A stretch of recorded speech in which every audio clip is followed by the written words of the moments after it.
어마어마한 책이라는 것을 그냥 책 자체를 즐기셔도 결국은 모든 수수께끼가 5번째 수수께끼로 이어집니다. 당장 구매를 누르셔도 후회하지 않으실 것입니다. 안녕하세요. 스릴러와 호러, 미스터리를 사랑하는 남자 책코스터 이프로입니다. 오늘 소개드릴 책은 하야사키 야부사카의 앨리스 더 원더 킬러입니다. 어마어마한 책이라는 것을 말씀드리고 시작하겠습니다. 책은 그리 두껍지 않습니다. 약 340페이지 정도입니다. 그리고 양장본으로 구성되어 있습니다. 각 페이지에 글자 수도 많지 않아 한 5시간 안팎이면 완독이 가능합니다. 띠지겸 표지 역할을 하고 있는 부분이 있으며 빨간색이 주요 색깔입니다. 가운데 카드 모양의 앨리스가 있는 모습입니다. 앨리스의 머리에 뿔이 나 있는 것이 독특합니다.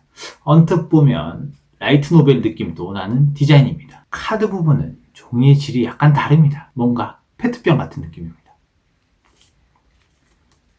뒷면에는 2장의 카드가 겹쳐져 있는 모습입니다. 카드 속에는 책의 간략한 줄거리가 있습니다. 재질은 앞면과 비슷한 재질입니다. 2장의 카드를 겹쳐놓은 모습은 진실은 숨겨져 있을 수도 있다라는 것을 암시하는 것 같습니다. 표지 내부에는 베이지 톤으로, 앞면에는 흰토끼, 뒷면에는 앨리스가 그려져 있습니다. 표지와 아주 다른 느낌의 그림체입니다. 책의 주인공은 앨리스입니다. 이상한 나라의 앨리스가 아닌 현실에서의 이름이 앨리스인 여자아이입니다. 하지만 이상한 나라의 앨리스 세계로 가기는 합니다. 그리고 게임을 이끌어가는 흰토끼가 있으며 앨리스에게 수수께끼를 내는 존재입니다. 각 수수께끼마다 등장인물들이 더 있지만 주요 등장인물들은 앨리스와 흰토끼입니다. 책에는 총 5개의 수수께끼가 있습니다. 흰토끼가 게임을 이끌고 앨리스는 수수께끼를 풀어가면서 다음 수수께끼로 나아갑니다. 각각의 수수께끼는 아주 흥미롭습니다. 책을 읽으실 때 머리를 싸매고 수수께끼를 같이 푸셔도 되고 그냥 책 자체를 즐기셔도 충분히 재미를 느끼실 수 있습니다. 또한 각각의 수수께끼가 시작되는 페이지에 흥미를 끄는 문구들이 있는데 수수께끼의 실마리를 제공하고 우리의 흥미를 잡아끄는 역할을 합니다. 예고편 같은 느낌입니다. 책의 주인공인 앨리스의 아버지는 탐정으로 앨리스 또한 그 영향을 받아 탐정이 되고 싶어 합니다. 하지만 어머니 앨리스가 탐정이라는 안정적이지 못한 직업을 가지는 것에 반대합니다. 또한 그녀는 앨리스가 탐정에 재능이 없다고 말합니다. 오늘은 앨리스의 생일입니다. 앨리스는 아버지로부터 생일 카드를 받고 오두막으로 향합니다. 그곳에는 가상현실 게임기가 있고 이그리트라는 발명가가 있습니다. 그는 아버지의 부탁으로 앨리스에게 이 게임을 설명해주라고 부탁받았다고 합니다. 물론 아직 정식 출시 전 게임기이며 베타 테스트 버전이라고 합니다.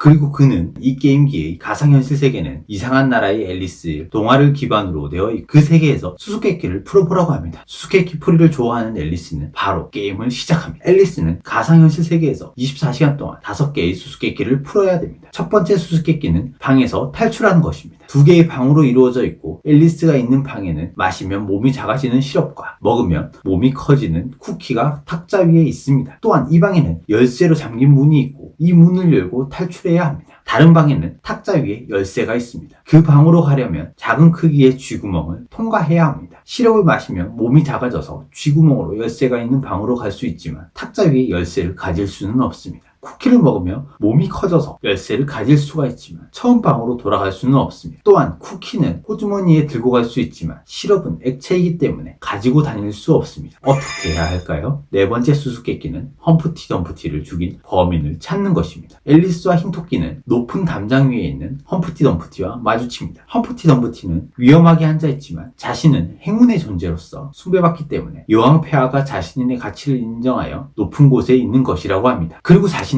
이 나라의 비호를 받고 있어 자신이 떨어진다면 이 나라의 모든 병력이 동원된다고 합니다. 그런데 이상합니다. 떨어지고 난 뒤 병력이 동원된다면 늦는 것이 아닐까요? 그리고 험프티 덤프티가 떨어지는 순간을 알리기 위해 근처 초소에는 늘 모처가 서 있습니다. 앨리스와 흰토끼는 그 초소를 방문했을 때 스페이드 1과 2가 초소에 있었으며 교대 시간인 것 같았습니다. 그 초소에서 앨리스가 담장을 보니 험프티 덤프티가 흰 쌀알 같은 모양으로 보였습니다. 하지만 그 순간 그 모습이 사라졌습니다. 앨리스와 스페이드2가 동시에 소리쳤습니다. 뭐야! 험프티 덤프티의 모습이 보이지 않았습니다. 스페이드2가 뿔피리를 불었습니다. 10초 정도가 흘렀을 무렵 쿵쾅쿵쾅 소리와 함께 땅이 흔들리기 시작했습니다. 사방팔방에서 대군이 몰려왔습니다. 앨리스와 흰토끼는 현장으로 향했습니다. 험프티 덤프티가 산산조각 난 상태로 죽어 있었습니다. 과연 험프티 덤프티를 죽인 범인은 누구일까요?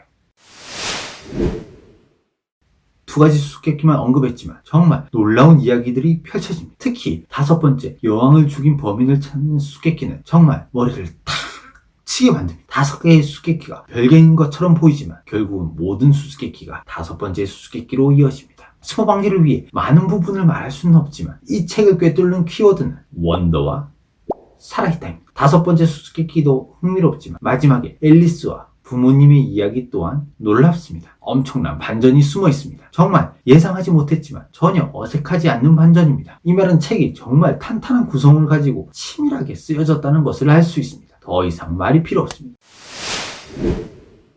사실 이 책에서 아쉬운 점을 찾기는 어려웠습니다. 하지만 아쉬운 점을 말하지 않으면 아쉬우니 몇 가지를 말해보겠습니다. 첫 번째, 제한시간입니다. 5가지의 수수께끼를 푸는데 24시간이란 제한시간이 존재합니다. 하지만 이 제한시간이 전혀 긴장감을 불러일으키는 역할을 하지 못합니다. 책의 전체적인 분위기가 시간에 쫓기고 하는 모습이 크게 보이지 않았기 때문입니다. 제한시간을 좀 더 긴장감을 주는 역할을 하도록 하는 내용이 있었으면 좀 더 좋았을 것 같습니다. 두 번째, 띠지겸 표지입니다. 양장본으로 책을 만들고 띠지겸 표지를 만든 것은 출판사에서 이 책에 대한 기대가 큰 것을 반증하는 것입니다. 하지만 저처럼 이동하면서 책을 보는 사람은 한 겹 더 있는 표지가 아주 불편합니다. 책을 꺼낼 때마다 표지는 왔다 갔다 하며 책을 들고 있을 때 또한 신경이 쓰입니다. 한 곳에 앉아서 읽는 사람들에게는 큰 상관이 없겠지만 저 같은 방식으로 독서를 하는 사람에게는 굉장히 불편한 점입니다.